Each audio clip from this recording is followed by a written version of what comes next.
नमस्कार, स्वागत है आपका प्रॉपर्टी प्लस में। मैं हूं दीपक यादव। यूनियन बजट के ऐलान में अब सिर्फ कुछ ही दिन बचे हैं और देश को इस बार एक बोल्ड और बुलिश बजट की उम्मीद है। इसी सोच के साथ जी बिजनेस की इस बार की बजट थीम है बोल्ड एंड बुलिश। इस खास सीरीज में हम देश के तमाम प्रमुख इंडस्ट्रीज के स्टेक होल्डर्स से जुड़कर उनकी बजट अपेक्षाओं पर विस्तार से चर्चा कर रहे हैं। रियल एस्टेट सेक्टर, जो कि देश की जीडीपी में लगभग 7% का योगदान देता है, न सिर्फ आर्थिक विकास का अहम स्तंभ है बल्कि रोजगार सृजन, इंफ्रास्ट्रक्चर डेवलपमेंट और शहरीकरण की रफ्तार तय करने में भी बड़ी भूमिका निभाता है।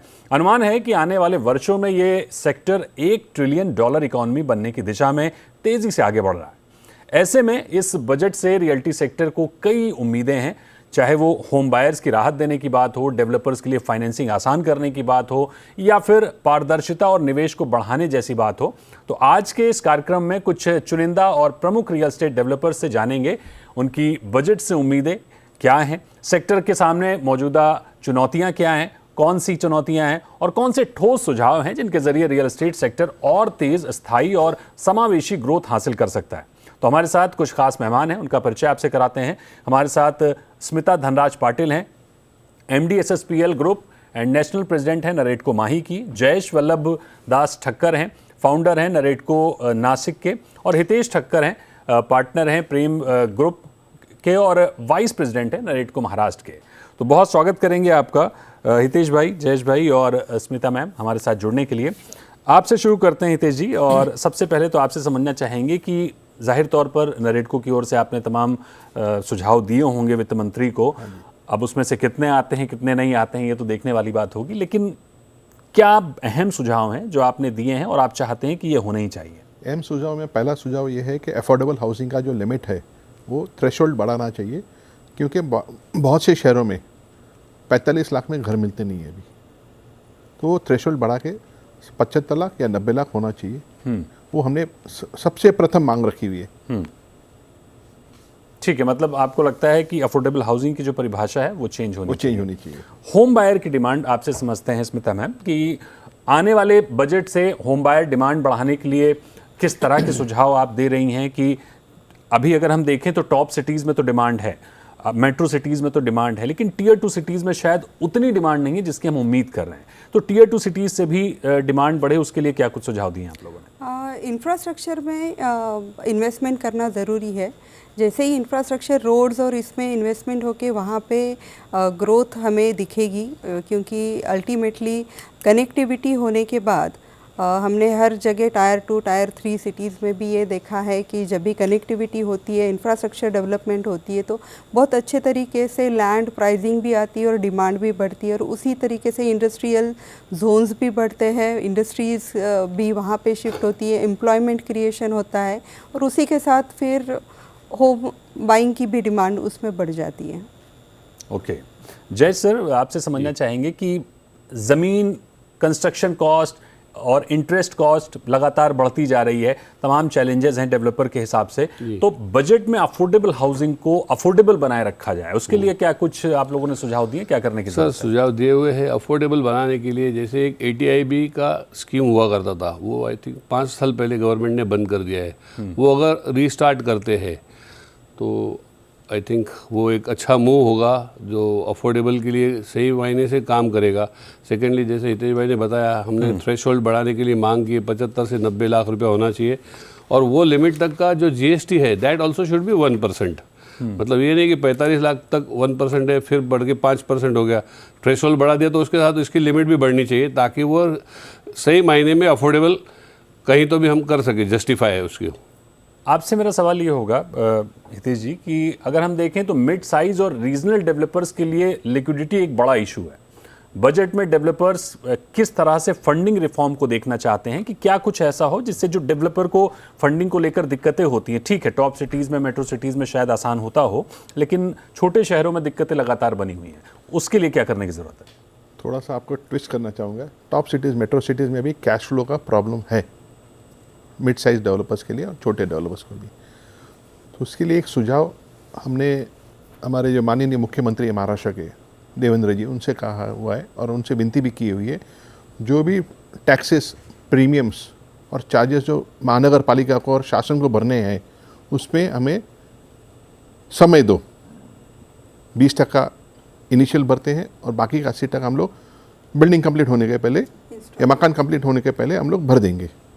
तो वो कैश फ्लो मैनेज हो जावे तो बिल्डरों को बहुत सी राहत हो जाएगी कैश फ्लो के लिए। दूसरी बात, जो फंडिंग है, बैंक्स के थोड़े रेट नीचे आने चाहिए रियल एस्टेट डेवलपर्स के लिए, और सामने जो ग्राहक है, ग्राहक को भी जो घर खरीदने उनकी भी रेट्स थोड़ी नीचे आनी चाहिए, तो मार्केट घूमता रहेगा और फ्लो चलते रहेगा। ठीक है, आपसे मेरा सवाल ये होगा मैम, ट्रांसपेरेंसी को लेकर रेरा के बाद डेवलपर्स के अनुसार बजट में बायर कॉन्फिडेंस और ट्रांसपेरेंसी बढ़ाने के लिए काफ़ी कदम उठाए गए हैं। रेरा आने के बाद में हमने देखा चीज़ें बेहतर हुई हैं, लेकिन अभी भी स्थिति जस की तस है। ट्रांसपेरेंसी बात चाहे आपके लेवल की हो, चाहे होम बायर की लेवल की हो, अभी भी उसमें बहुत कुछ किए जाने की ज़रूरत है। डिले प्रोजेक्ट अभी भी चल रहे हैं। डेवलपर्स की आप लोगों की शिकायत होती है कि अप्रूवल्स बहुत देर से मिलते हैं। तो इन सारी चीज़ों को स्ट्रीमलाइन करने के लिए, सिंगल विंडो क्लियरेंस के लिए आप लोग ने जो डिमांड की है वो पूरी हो चुकी है या अभी और भी है? नहीं, अभी बहुत ज़्यादा स्कोप बाकी है, उसमें बहुत ज़्यादा चीज़ें रीस्ट्रक्चर करने की ज़रूरत है। हाँ, रेरा के साथ बहुत अच्छी ट्रांसपेरेंसी आ चुकी है। रेरा इज़ काइंड ऑफ एक स्टैंपिंग हो गया है और it is easy for us. हमें भी वो ईजी जाता है कि हमारे क्लाइंट जो है वो कन्विंस हो जाते हैं जब हमारा रेरा नंबर आ जाता है। बट इसके साथ ये सारे रेरा में डेवलपर पर्सपेक्टिव थोड़ा सोचने की ज़्यादा ज़रूरत है कि हम लोगों को ईज़ ऑफ डूइंग बिजनेस, जो सिंगल विंडो क्लियरेंस है, जो अप्रूवल्स में डीलेज है, हमारी इंडस्ट्री में सबसे ज़्यादा वही मैटर करता है कि कितना वक्त हम उसमें देते हैं। तो जितना जल्दी ये सब हो पाएगा, जितने जल्दी हम प्रोजेक्ट डिलीवर कर पाएंगे, उतना ही ये इंडस्ट्री ज़्यादा ग्रो करेगा। और उसके लिए गवर्नमेंट ने इस तरफ ज़्यादा ध्यान देना चाहिए कि कैसे डेवलपर्स को बिज़नेस करने के लिए और थोड़ी राहत मिलती रहे और थोड़ा ईजी थोड़े से प्रोटोकॉल्स उनके लिए रहे। क्या इजी हो? जैसे प्रोजेक्ट डिलीवर करने की आपने बात की, तो सरकार ने तो छूट दे रखी है, आप अपना प्रोजेक्ट जल्दी पूरा करिए, जितनी जल्दी हो सके पूरा करिए। प्रॉब्लम क्या है? मेन प्रॉब्लम हमें समझनी है। प्रॉब्लम जो है वो है जैसे हम लोगों को टैट दे चुके हैं रेरा की स्पेसिफिक पीरियड में आपको प्रोजेक्ट डिलीवर करना है, वैसे ही टैट होना चाहिए अप्रूवल्स के लिए भी कि स्पेसिफिक पीरियड में अप्रूवल आपके आने ही चाहिए। अगर आपके पूरे डॉक्यूमेंटेशन कंप्लीट है तो वो रेरा ने उसके लिए भी एक टैट कर देना चाहिए। टर्न अराउंड टाइम एक सबके लिए रहना चाहिए। इसके साथ फिर हैंड इन हैंड हम काम कर पाएंगे और जल्दी से प्रोजेक्ट डिलीवर कर पाएंगे। आपसे जय सर, मेरा सवाल ये होगा कि बजट में जीएसटी, स्टैम्प ड्यूटी या अन्य चार्जेस को लेकर होम बायर्स को कौन सी राहत दी जानी चाहिए जिससे डिमांड साइड बूस्टअप देखने को मिले? स्टैम्प ड्यूटी महाराष्ट्र में 6% है, GST up to 45 lakh rupees 1% है, अबव 45 लाख रुपीज़ 5% है। तो जनरली मेजर अभी घर आप देखोगे तो 45 लाख के नीचे बहुत कम बचे हैं। तो 6 + 5 11% which is again a very high cost. हमारा तो सुझाव ये है कि जो थ्रेशोल्ड बढ़ाएंगे 75 लाख करो या 90 लाख करो, उसको स्टैम्प ड्यूटी भी 3% कर दो, जीएसटी उसका 1% है तो वो भी अप टू 75 लाख या 90 लाख 1% रखे। हमको वैसे इनपुट क्रेडिट नहीं है डेवलपर्स को अभी, तो अगर इनपुट क्रेडिट नहीं है तो ये अलग से जीएसटी लो, उसके रिटर्न्स भरो, ये सब करने के बजाय अगर 0.5% 1% स्टैम्प ड्यूटी में ऐड कर दो और थोड़ा ईज़ ऑफ डूइंग बिजनेस हो जाएगा। हमारे और से इतना रिलीफ हो जाएगा कि हमारे को हर डेवलपर को एक अलग आदमी रखना पड़ता है GST calculations, payments and receipt के लिए। कस्टमर कभी टाइम पे देता नहीं है, पर we are duty bound to pay it on time. अगर हमने बिल रेज कर दिया तो मेरा जनवरी में बिल रेज कर दिया तो मेरे 10 फरवरी को पैसा भरना ही भरना है, चाहे कस्टमर से आए चाहे ना आए। ये फिलहाल सिस्टम चल रही है। जीएसटी में तो इतना बड़ा रिफॉर्म अभी मोदी जी ने किया था, तमाम आपके सीमेंट पे, स्टील पे और तमाम मटेरियल पे जीएसटी कम हुआ था, लेकिन उसका फायदा सर ग्राहकों तक पहुंचा नहीं है अभी। हाँ, तो उसके बारे में बता दूँ। सीमेंट में 10% जीएसटी कम हुआ, 28 की जगह 18 हुआ, बाकी सारों में तो 18 था। तो टाइल है, प्लम्बिंग आइटम है, पेंट्स है, उन पर सब पे कम हुआ। 18 ही था। आपको बता दो, सीमेंट 300 रुपये ऑन एन एवरेज बैग है, 10% कम हुआ मतलब 30 रुपीज़ पर बैग कम हो गया, करेक्ट। 1 स्क्वायर फीट बनाने के लिए हमको 0.5 बैग लगता है ऑन एन एवरेज, तो 15 रुपया हो गया।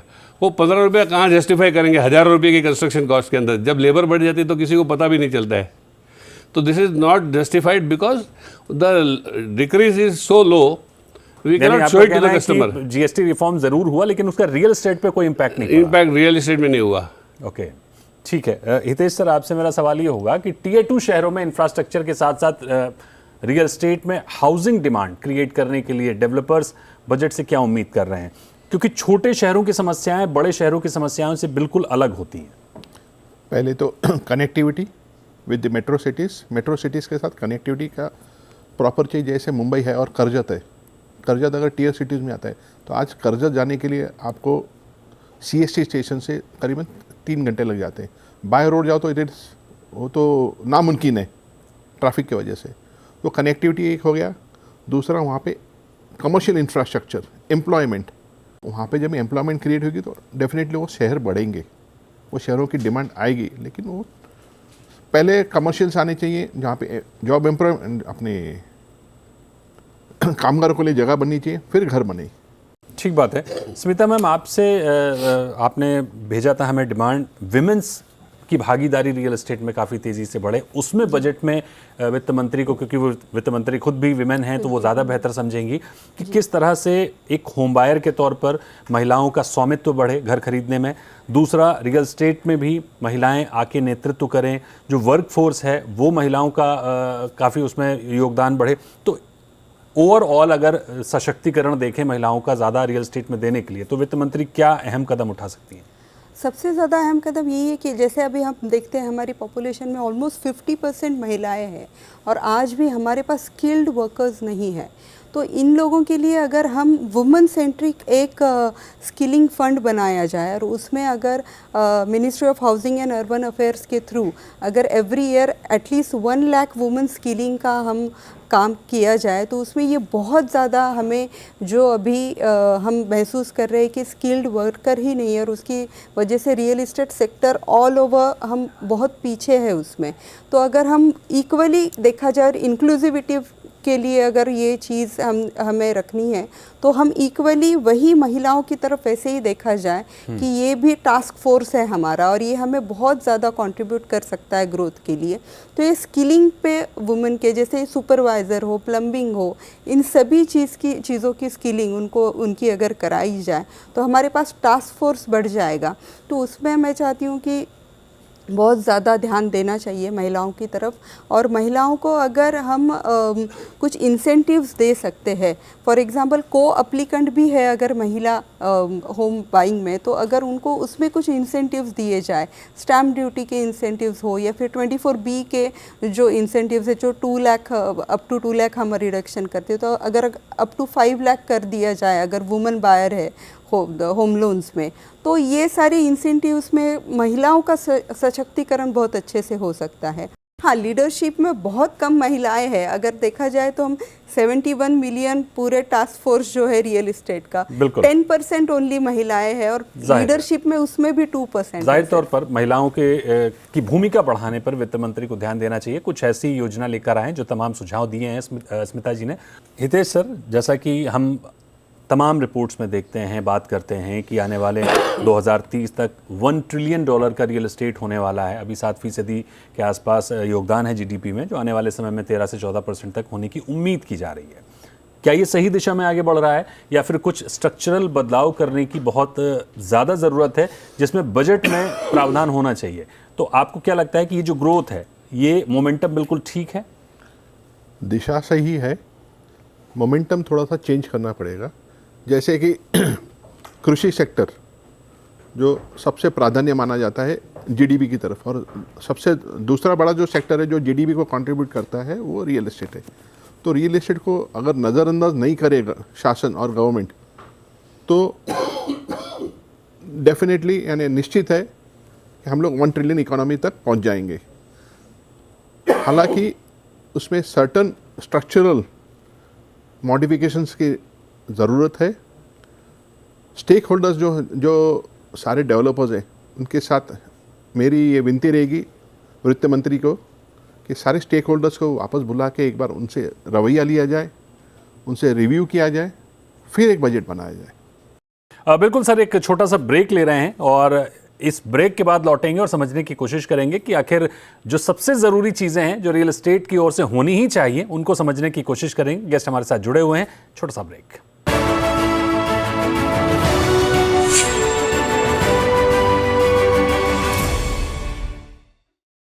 Welcome back. आप देख रहे हैं प्रॉपर्टी प्लस का ये खास शो, जहां पर हम बात कर रहे हैं कि बजट से रियल एस्टेट सेक्टर क्या उम्मीदें चाह रहा है, क्या सुझाव दे रहा है। सारी चीज़ों के लिए खास मेहमान हमारे साथ जुड़े हुए हैं, उनसे चर्चा करते हैं और समझने की कोशिश करते हैं कि बजट उम्मीदें क्या है। आपसे फिर से शुरू करते हैं हितेश भाई कि वित्त मंत्री से अगर 5 अहम बदलाव करने की बात हो रियल एस्टेट में, तो वो आपकी ओर से वो 5 अहम बदलाव क्या होंगे जो करने ही चाहिए? पहला तो अफोर्डेबल हाउसिंग का डेफिनेशन चेंज होना चाहिए। दूसरा जीएसटी में रिफॉर्म्स चाहिए। जो प्रोडक्शन कॉस्ट है हमारी, वो जीएसटी की वजह से करीबन 20% कॉस्ट ऑफ प्रोडक्शन बढ़ गई है। आईटीसी मिलना चाहिए। आईटीसी मिलना चाहिए, या तो रिफॉर्म्स कर लेके आओ कुछ, या तो प्रोडक्ट्स की जो कॉस्ट ऑफ कंस्ट्रक्शन वो कॉस्ट ऑफ कंस्ट्रक्शन नीचे आनी चाहिए। दूसरा, जो हम लोग जो गवर्नमेंट को और इसको जो टैक्सेस भरते हैं वो नीचे आने चाहिए। म्यूनसिपैलिटी को या महानगर पालिका जो टैक्स भरते हैं या प्रीमियम्स भरते हैं वो नीचे आए तो कॉस्ट ऑफ प्रोडक्शन नीचे आनी चाहिए।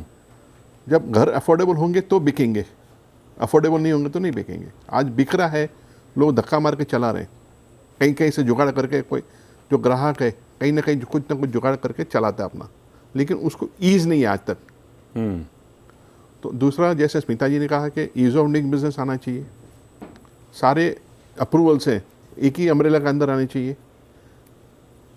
आज मैं कोई प्रोजेक्ट लॉन्च करता हूँ, सारे अप्रूवल्स मिल गए, कल उठ के एनवायरनमेंट वाले बोलते हैं रुक जाओ, एविएशन वाले बोलते हैं रुक जाओ, डिफेंस वाले बोलते हैं रुक जाओ, कभी कभी मैंग्रोव वाले बोलते हैं रुक जाओ।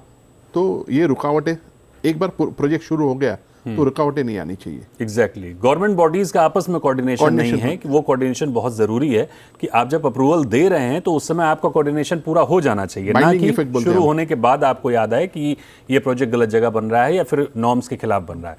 आपकी ओर से क्या सुझाव होंगे मैम? जैसा कि मैंने हितेश भाई से पूछा कि 5 अहम बदलाव जो होने ही चाहिए, जो आपको सबसे ज़्यादा प्रॉब्लम करते हैं, जो स्ट्रीमलाइन रियल एस्टेट को आगे बढ़ाते रहें। तो डेफिनेटली अभी जो हितेश जी ने कहा अफोर्डेबल हाउसिंग एंड ऑल, वो तो सारी चीज़ें उसमें आती ही है। सेकेंडली जो मैं वुमेन सेंट्रिक में बोलना चाहूँगी कि वुमेन फोर्स बढ़ाने के लिए उनके लिए इंसेंटिव्स दिए जाइए, होम बायर्स के लिए, इवन बिजनेस के लिए। जो भी डेवलपर जो वुमेन लेड प्रोजेक्ट्स है उनके लिए इंसेंटिव्स दिए जाए। अगर किसी के टास्क फोर्स में 25% से ज़्यादा अगर वुमेन वहाँ पे पार्टिसिपेशन है तो उनको इंसेंटिव्स वो दिला सकते हैं। और सबसे अहम बात जो अभी हम ये पूरा बहुत पॉजिटिव है, अर्बनाइजेशन जितना रैपिडली चल रहा है, इसके साथ सस्टेनेबिलिटी जो है, शाश्वतता अपनी हैंड इन हैंड जानी चाहिए। उसके लिए जो ग्रीन मटेरियल्स है उनके जीएसटी पे कुछ इंसेंटिव्स मिलने चाहिए ताकि अट्रैक्ट हो लोग टूवर्ड्स ग्रीन प्रोजेक्ट बनाने में। और रिसेंटली नरेडको माही की तरफ से भी हमने एक महाराष्ट्र गवर्नमेंट को एक निवेदन दिया था कि अगर प्लैटिनियम रेटेड ग्रीन प्रोजेक्ट है तो सारे ही होम बायर्स को उस पर 1% स्टैम्प ड्यूटी कम किया जाए। तो उससे ये होगा कि डिमांड बढ़ेगा ग्रीन प्रोजेक्ट्स का, और उसी तरीके से डेवलपर्स भी अट्रैक्ट होंगे ग्रीन प्रोजेक्ट्स बनाने में। तो उस तरीके से सस्टेनेबिलिटी पे फोकस करना चाहिए। वुमेन सेंट्रिक जो रियल इस्टेट रिलेटेड भी प्रॉपटेक रहो या फिर डेवलपमेंट रहो या फिर होम बायर्स रहो, इनमें वुमेन्स को बहुत ज़्यादा, इन लोगों ने महिलाओं को अगर दिमाग में रख के ये सारी चीज़ें रिस्ट्रक्चर कर पाए तो वो है। और ईज ऑफ डूइंग बिजनेस में सिंगल विंडो क्लियरेंस जो है तो सबका ही कोऑर्डिनेशन बहुत ज़्यादा ज़रूरी है। तो वो जिस दिन हम अचीव कर पाएंगे तो हमारा जो विकसित भारत हम 2047 सोच रहे हैं वो डेफिनेटली बहुत जल्दी होगा। और 2070 का हमारा जो नेट ज़ीरो का सपना है, सस्टेनेबिलिटी उसके साथ अगर हम जोड़ दिया जाए तो ये भी एक तरफ हमें ये रखना चाहिए दिमाग में। बड़ी अहम बात आपने कही। विकसित भारत का जो सपना है वो तभी बनेगा जब रियल एस्टेट स्ट्रीमलाइन चलेगा, ट्रांसपेरेंट चलेगा और जिस रफ्तार से चाह रहे हैं उस रफ्तार से चलेगा। जयेश भाई, आपकी ओर से क्या डिमांड्स होंगी जो आपको लगता है कि होना ही चाहिए? वो ज़रूरी नहीं है कि सेंट्रल के अकॉर्डिंग आप सोचें, टियर 2 सिटीज़ के हिसाब से भी जो आपकी मूल समस्याएं हैं उनको ध्यान में रखते हैं। मूल समस्या में जैसे मैंने शुरू में भी बताया था, मैं चाहूँगा कि ATI भी री इंट्रोड्यूस हुआ जाए। वो री इंट्रोड्यूस होने से सही मायने में कुछ अफोर्डेबिलिटी आ जाएगी। थ्रेशोल्ड बढ़ के उसके साथ उसके GST लिमिट्स भी बढ़नी चाहिए। That is number 2। Number 3 is जैसे accountability for every department. Approvals, मतलब अगर आज आप या प्रॉपर्टी खरीदते हैं तो लॉन्च, बॉम्बे छोड़ो, हमारे टियर 2 में हमको 1.5 साल मिनिमम लगता है, 1.5 ईयर। अगर ईसी है तो शायद 2 साल भी लगते हैं। तो इतने सारे फॉर्मेलिटीज और प्रोसीजर है, हर प्रोसीजर में 1.5-2 महीना हॉलीडेज, वर्किंग डेज नहीं है, कुछ इलेक्शन आ गए, कुछ हो गया, तो टाइम डिले होते जाता है। तो अकाउंटेबिलिटी अगर हर डिपार्टमेंट को दी जाए कि भाई हर एक का काम ठीक है अपना अपना करो, 15 दिन 1 महीना, 15 दिन 1 महीना, ऐसा अगर वर्किंग डेज उनको दिया जाए तो आई थिंक वो 1.5 year can be reduce up to 6 months, and that will really help us to launch the project and get good bookings. In turn government को भी तो उसका रेवेन्यू आता है, अप्रूवल्स के आते हैं, जीएसटी के आते हैं, स्टैम्प ड्यूटी के आते हैं, एंड फाइनली घर पूरा होने के बाद हाउस टैक्स रेवेन्यू शुरू होता है। सारे डिले हो रहे हैं गवर्नमेंट फंडिंग भी इसके वजह से। तो बिल्कुल सर, अगर हम देखने समझने की कोशिश करें तो हर बार की तरह इस बार भी जो डिमांड है वो लगभग सेम है। अगर हम पिछले 5 साल या 8 साल के पीछे जाने की कोशिश करें और समझें तो बात वही है, टैक्स कम होना चाहिए, अप्रूवल बेहतर होने चाहिए, लागत घटनी चाहिए, और यही वो डिमांड है जो लंबे समय से लगातार चली आ रही है। इंफ्रास्ट्रक्चर का दर्जा चाहिए, रेंटल हाउसिंग को बेहतर होना चाहिए, अफोर्डेबल हाउसिंग को बेहतर होना चाहिए। यही वो डिमांड है जो हर बार डेवलपर की ओर से की जा रही हैं, इंडस्ट्री की ओर से की जा रही हैं। उम्मीद है वित्त मंत्री तक इन डेवलपर्स की आवाज़ पहुंचेगी और इस पर इस बजट हम कुछ देखने को पाएंगे। तो बहुत शुक्रिया करेंगे आपका हितेश भाई, बहुत शुक्रिया करेंगे स्मिता मैम और जय सर हमारे साथ जुड़ने के लिए। तो प्रॉपर्टी प्लस के इस एपिसोड में फिलहाल इतना ही। वक्त है एक ब्रेक का, आप बने रहिए जी बिजनेस पर।